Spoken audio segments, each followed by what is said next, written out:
Samantala, isang Pinoy painter mula sa may Quezon Province napili pong ibida ang kanyang obra maestra sa isang international art exhibit sa may Paris, France. May update po dyan ng Star of Manila.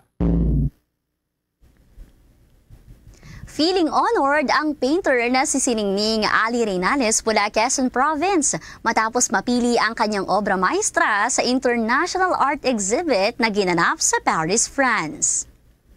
Rooted ang pamagat ng likhang obra ni Reynales.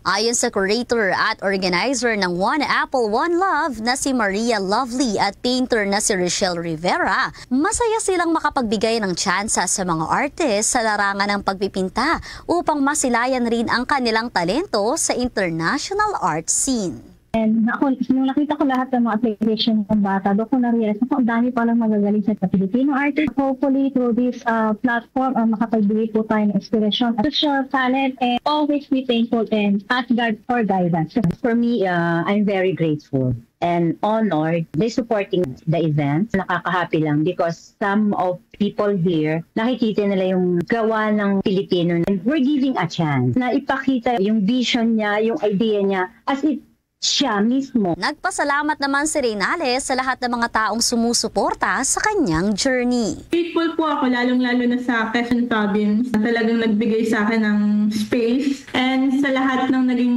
mentor, kay Ma'am Lovely and sa mga artist po na kasama ko po sa exhibit ng One Apple, One Love. Sa lahat ng mga natuturuan ko pong artist. Thankful po ako kay Lord na ipinapakilala niya sa akin yung mga ganitong pagkakataon at yung mga ganitong inspiration para magpatuloy po bilang isang visual artist. Binuksan ang One Apple, One Love art exhibit noong March 25, 2025 sa International Art Gallery sa Paris, France, at ito ay nilahukan ng mga artist mula sa iba't ibang panig ng mundo. Yan ang report mula rito sa himpilan ng 102.7 Star FM Manila. Nag-uulat Star DJ Kimi Gora para sa #1 and most trusted radio network in the country, Bombo Radio Philippines. Basta Radyo, Bombo!